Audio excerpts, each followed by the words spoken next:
Greetings and welcome again to the Force4Good Podcast. I'm Dennis Brooks, Senior Superintendent of Police here at the Jamaica Constabulary Force. Now, this week we have another great conversation lined up for you because we are delving in to the brand new branch that is within the Jamaica Constabulary Force. It is the Forensic Services branch. What is it? What do they do there? We'll hear all about it. My guest is the head of the Forensic Services branch. He is SSP Chris Brown. Chris, welcome to the program. Thank you very much, Dennis. Pleasure to be here. So the Forensic Services branch, it is new, but it is comprised of entities that existed before. Explain to us what exists. All right, so as you have indicated, it's quite new in terms of its construct. But what existed prior to the Forensic Services branch are divisions such as Technical Services Division, which is situated under the Criminal Investigations branch. That division is associated with the crime scene investigators that you see. So we have the Fingerprint Bureau, ballistics, question document, and forensic crime scene investigators. And the second division, or the other division within the branch, is the Communications, Forensics, and Cybercrime Division, CFCD, and that is the digital side of the business that looks at, again, digital forensics. So those two divisions coming together help to form the Forensic Services branch. So we understand where this entity now falls within the body politic of the JCF, but it is certainly not coming together, an amalgamation for the sake of amalgamation. We've always tried to avoid working in silos, but what is it that do you think will be different in terms of bringing these entities together under one branch? All right, so again, for benefit of our audience, the crime and security portfolio is a portfolio within which the Forensic Services branch is situated. Now, investigation services, a very important part of the business of the Jamaica Constabulary Force, has to be of a high quality. And so the Forensic Services branch is committed to that servicing of high quality for the investigators within the field. How does it make our business more seamless and more meaningful and of a higher quality, I would say? It's because we're now, in a consolidated way, able to respond to the needs of our investigators. In a consolidated way, we're more efficient and effective in terms of providing products for stakeholders, such as the court. So certainly, the Forensic Services branch, as it is now, represents a strategic fit to a dynamic environment. What you're saying, it sounds like so much of what we see as modern investigators the world over, movies and Jamaicans have always been fascinated. When it comes to policing, have always been fascinated by detectives and super sleuths. So much of modern policing is tied up in modern investigations. Is this a significant move in the direction of modernization that we'll see the transformation taking place in the JCF moving with this new branch? Certainly. Transformation of people, quality, and technology. So this is still in keeping with that trust. So, okay, when we look at forensics now, because we have hoped that we will use more science. We've heard about the new Forensic Institute that is being completed, very far advanced down the process. How does our proximity or this branch and its proximity to that now move us in the right direction, because they are a strategic partner?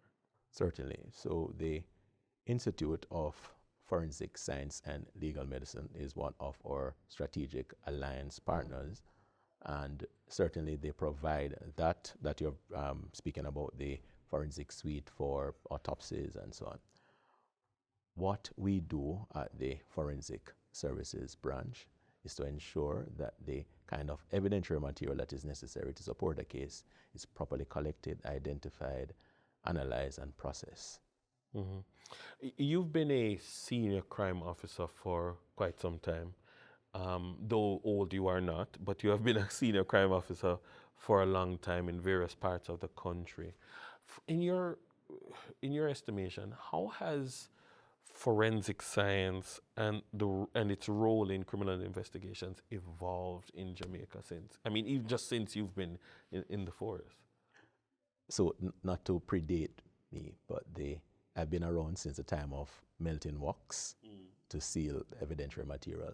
We're now at the stage of using quite efficient technologies such as tape and other new developments. So certainly a lot has changed, and I'd want to point out to our viewers that the Jamaica Constabulary Force, being a learning organization, continues to adapt to the changes within our external environment. So I shared earlier that forensic services branch is indeed a strategic fit. Our environment has changed. We have moved away from the wax being certainly melting, and I remember those days of using my 10-cent coin or $10 coin to ensure that the seals are effectively done, to a more modernized force. And that change has certainly benefited us, and it's an indication that the force has certainly grown and moved from where it was miles ahead to where it is now. One of the other things, even just since I've been in the force, that I have seen is the rapidity with which we are able to pursue suspects, to identify suspects. We are getting better at investigating crimes every year, it would seem. We've seen cases in recent years, difficult cases to investigate, and within a short space of time, we are able to identify a suspect, and the suspect is in hiding, and within a short space of time, we are able to now pursue and apprehend said suspect. To what extent are we utilizing all aspects of modern science, and then the investigators with whom you work are working also giving support to intelligence and operations and all the other arms of the force? I could say everything that you have just said is indeed what needs to be said. So the force has certainly become better in terms of our investigation services and our responses to the needs of our public.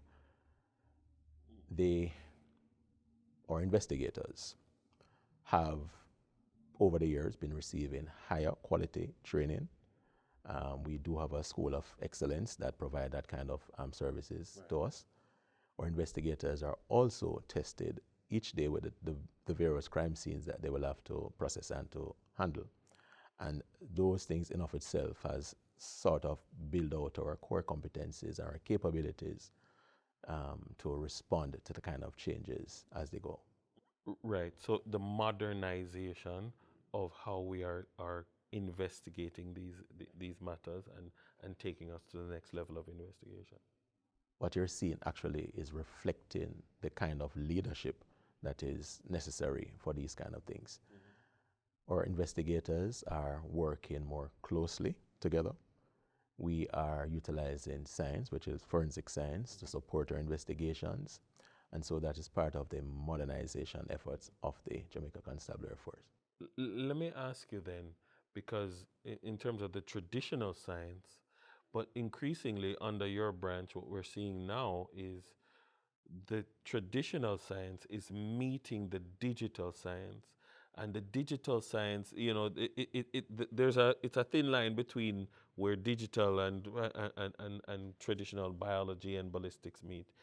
Tell us a little bit about, from the CFCD side, because it's an important aspect of the branch. And I know there's not a lot that you'll be able to say, but tell us a little bit about how, for instance, CFCD is supporting the traditional science, the digital science, meeting the two. All right. So we are required as a force to watch by day and night. We have done so successfully within the landscape, evidenced by the decrease in crimes and our public engagement and so on. We have taken that into the digital space as well.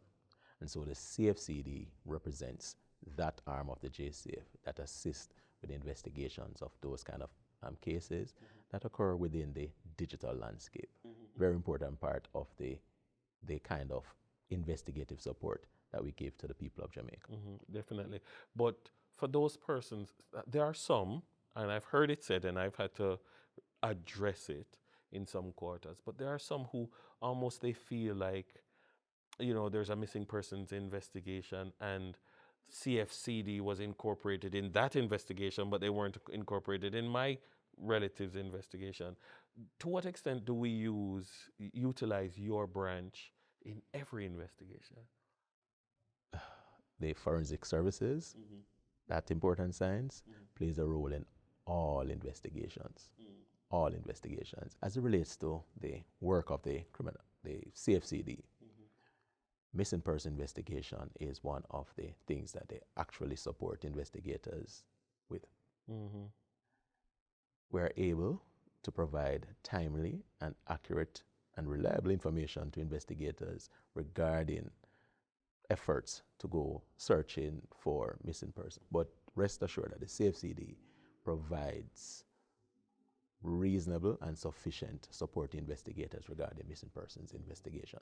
So I would say to those persons who are wondering whether and to what extent we are offering that support, it's a commitment, a credible commitment that we do go searching for persons in the digital landscape as well as in the traditional landscape to support investigations. Indeed. And that's enough said on that.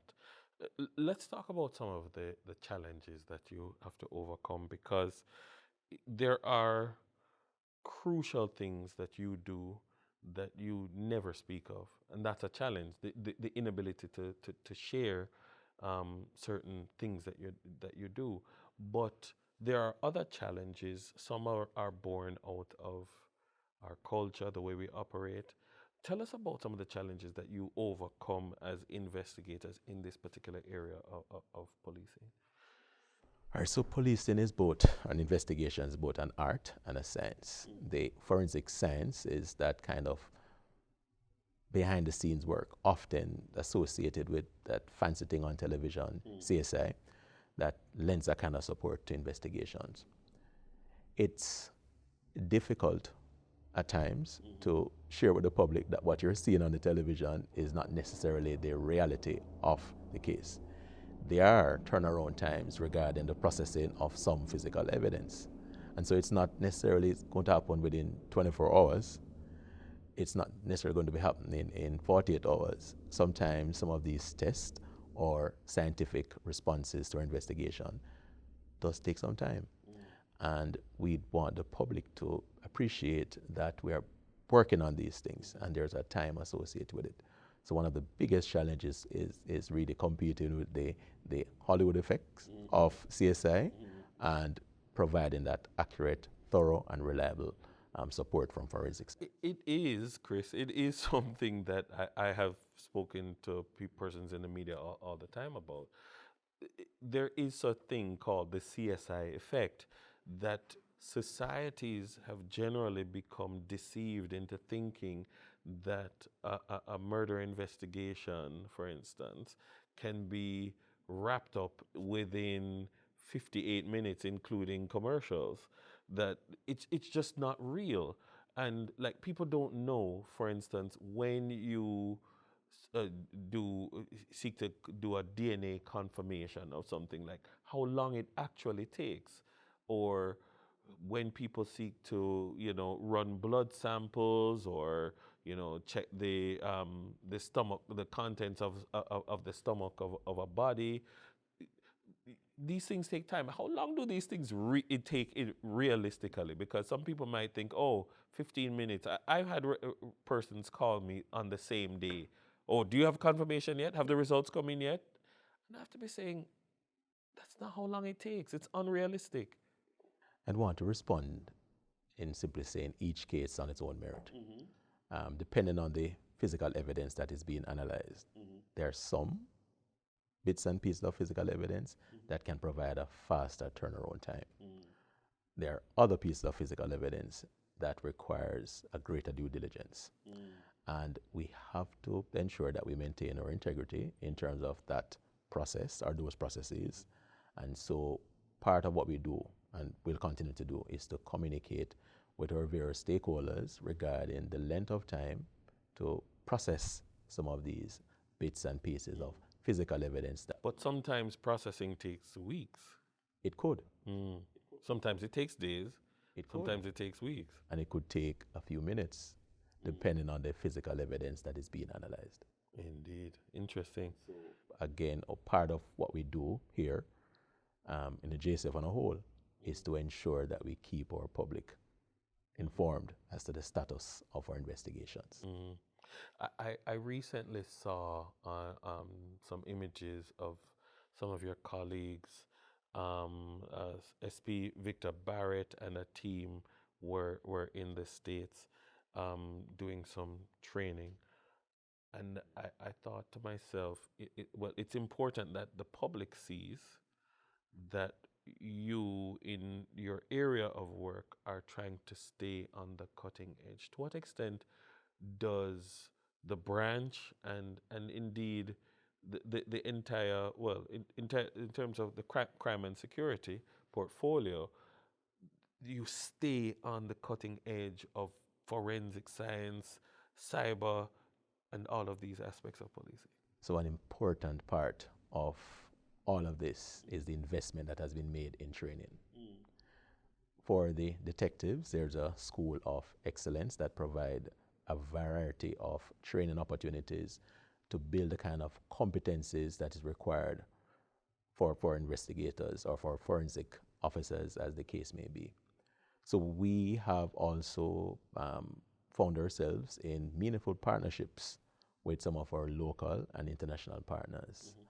Some of our strategic alliance partners, such as the Institute of Forensic Science and Legal Medicine, also as part of the training and the building out of our capacities here in the JCF. So staying ahead requires us to see what's happening in the external environment and to ensure that the force on the internal side of it adapt to those changes. And training has been one of the biggest investment that has helped us to be where we are today. And we're seeing the benefit in terms of the numbers that you look at, even within crime and security, in terms of clear-up rates for certain crimes.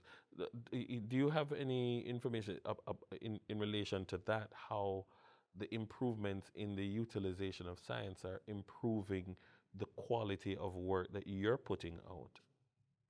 So I would not want to share the statistics at this point in time, but there is credible evidence to indicate that the investment in training, the investment in the people, the investment within the technological infrastructure that supports investigation has certainly redounded to our benefits. And you're seeing some of these in our clear-up of cases, serious cases, and you're seeing these also in our responses to the needs of our public. A big part of what your colleagues do, and a lot of people don't see this unless they attend court, the investigators spend a lot of time in court providing evidence. Tell us about that side of the job, the way we work with the justice system to finish the process, because it doesn't end when you say, okay, person has investigation done, person has been charged, okay, it's off to you lawyers and judges handle it. We still have to have a job to do. All right. So from the process of instigation, where the case actually begins, through to the disposal, investigators play a very, very important role. So there's a lot of work that actually goes on before the case actually makes its way into the court. And then there is also a lot more work that is done on the inside to ensure, we're referring to court now, on the inside as it relates to a successful prosecution. So our court demands that and our criminal justice system on a whole demand that the best evidence be given and not hearsay. So that means that our investigators, our forensic science practitioners, digital examiners, given those evidence, will have to give the best evidence. That requires due diligence. It also stresses that the evidence should confine itself to the facts. So tailoring in of itself takes place within the court so that whatever is being shared is measured against the facts that have been established. It also demands that it should correspond with the pleading and particulars of the claim. So whatever it is that we're investigating, or investigators have to position themselves to ensure that the evidence that is being shared or offered correspond with what the claim is. Case of murder, the evidence is going to be that. And of course, the best evidence and the burden of proof rest with us, officers who are making the claim in many instances, or the person who has made that, given that statement, providing or instigating the investigation. So our forensics or traditional investigators do a lot of work prior to the matter getting before the court. And inside the court, certainly, there's a great deal amount of measuring that has to take place to see that the evidence actually meets the threshold. So that's the importance of our forensic investigators and our investigators on a whole. Let's look more broadly then at the way you focus, looking outward of the organization. There's a lot of trust that you create because you are a major touch point with the public. Yes, there are persons who will come in contact with a traffic cop. Yes, there are persons who will come in contact with somebody at a major event, but on a person's worst day, it is often one of your colleague detectives who the way they treated them is what matters. I had a recent conversation with someone who told me the folks at CTOC were my support system. I felt so proud. The individual said, I was going through the worst moment of my life, and this incident hurt my family. And it was the CTOC investigators who almost put an arms around me and held me up and made me not fall. It is increasingly investigators from the crime scene portfolio who will be called upon to build trust and public sentiment. How do you handle the weight of that responsibility on a daily basis? Wow. So that's the humanity in the policing services. Training has played an important part in terms of building out our capacity to treat with some of these traumatic incidents. Our officers recognize that the persons who we are actually interfacing with this phenomenon, this difficult situation, the officers recognize the importance of emotional intelligence, and they employ it in their daily activities. Certainly, some of the officers themselves are impacted. And so, as part of the holistic response to ensuring that everyone benefits from the quality service within the crime and security portfolio and within the JCF on a whole, there is support. Medical services branch. Within our forensic services branch, we operate what is called a TIDE, Traumatic Incident Debrief, which seeks to address the needs of our forensic investigators, especially as they go through difficult times processing scenes. And from a forensics psychological standpoint, addressing the need of investigators who, from a secondary victim perspective, are experiencing what the victim went through the sharing of the information. And so we look at providing the support for them on a whole, like that too. It is something that I think we really need to talk about as a force, but as a society, because if you have a society where year after year after year you have 1,000+ murders, 1,000+ crime scenes, the same people are going to these crime scenes, it has a psychological toll that it takes that nobody ever talks about. And I think that, what you and your colleagues do is very important, and it is work that people need to appreciate. And it's good to hear that the support systems are in place. Finally, then, I'm excited about the Transformations Expo. The crime and security portfolio is going to be front and center. Give us a sneak peek, even a little bit of a sneak peek into what persons can expect come June 19th to the 22nd. Exciting times. That's all he said. Yeah, Exciting right. times, definitely. but certainly come and feel the force of our transformation. All right, thank you very much. Our guest has been SSP Chris Brown. He's the head of the Forensic Services branch, new branch of the Jamaica Constabulary Force, but continuing to do excellent work for the people of Jamaica, securing our nation.